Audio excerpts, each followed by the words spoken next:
You're going to want to start with middle C. This is home. You're probably going to be sitting right in front of it. It is the middle of the keyboard. You find it, if you have to find it, you can count up from the very C sharp, D, D sharp, E, F sharp, G, G sharp, A sharp, B, and then you are back at C. I included all of the black keys that you see here, and I called them sharps. We were moving up the scale. They're called flats when you're looking at the notes backwards. We'll go over that in a second. But let's just start with the basic notes as well. So you have C, D, E, F, G, A, B, C. You're back at C. That pattern is going to continue as you go up the keyboard. So C, D, E, F, G, A, B, C. There are lots of little acronyms, tricks that you can use in order to remember all the notes on the keyboard. I'm actually going to teach you some acronyms later when we're looking at sight reading and music. But basically, those are your notes. That's what you're going to be working with all across all 88 keys on the piano. Now let's go over these black keys, which you see here. These are called sharps or flats. When you are moving up, this is C and this is C sharp. Okay, when is this note a flat?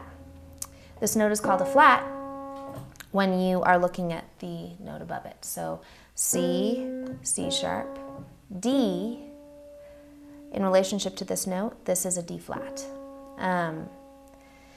The distance between all of these keys is called whole steps or half steps. So when you're looking at sharps and flats in relationship to whether it's a C sharp or a D flat, that's always going to be a half step. So the distance between the white key and the black key is a half step. The distance between two white keys is a whole step. C to C sharp, to D sharp, those are all half steps. C to D to E to F to G, those are all called whole steps. Basically, these half step, whole step terms are just in regards to whether the tone is higher or lower than the note and by how much. There are instruments out there that can play in between the half steps and whole steps, but they don't do it very often. It often sounds way out of tune, and if you try to play that with other instruments, it sounds really out of tune. So all instruments deal in half and whole steps and in these notes.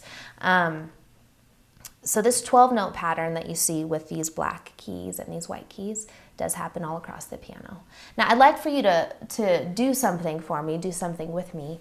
I want you to start figuring out the patterns on this keyboard. So I'd like for you to go across your keyboard, and whether you have a full piano like I do with 88 keys or you have something smaller, go ahead and find all of the 2-note black keys and just play them. There's one set, there's the next set.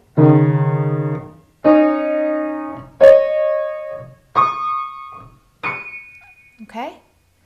So there are all these sets of 2 black keys together, and then there are all these sets of 3 black keys together. So I want you to find those and play them with me as well. I'll start at the top of the keyboard.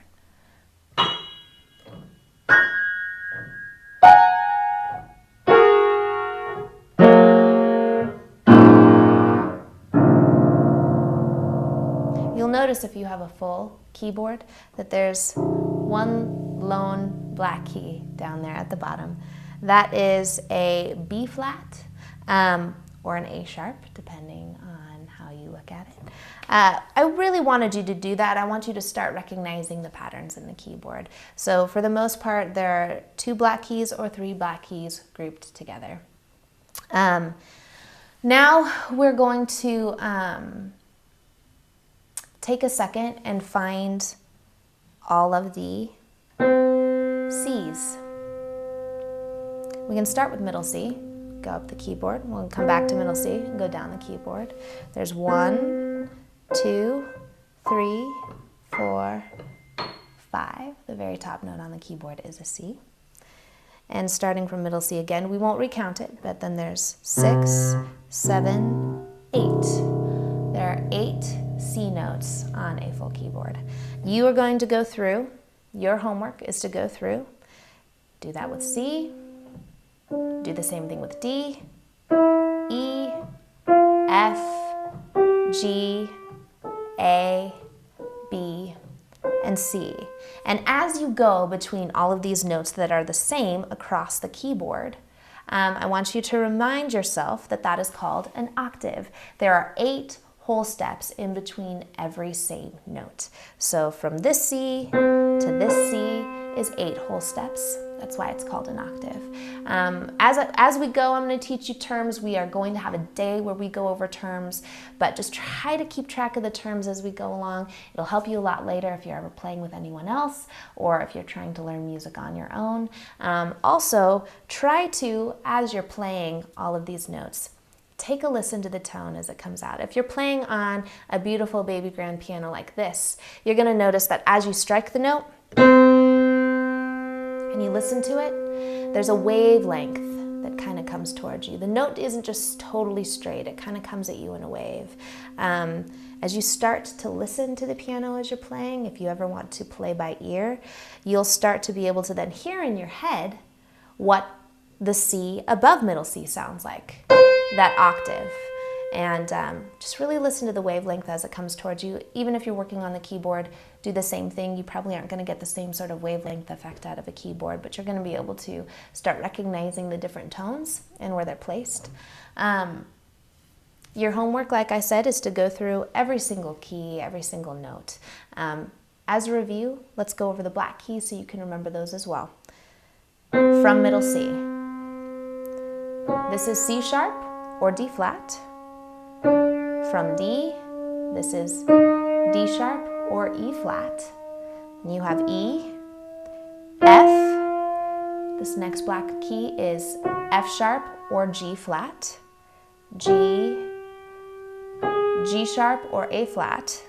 A sharp or B flat.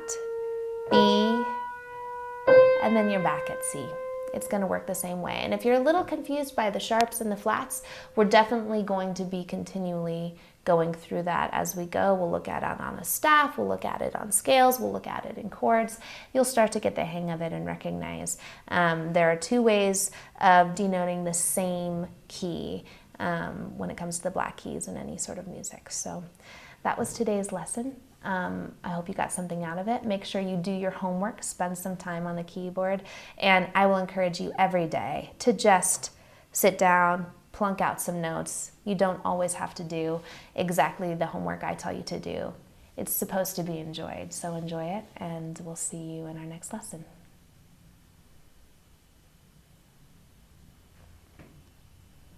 Forgot about that, we do need to get that part.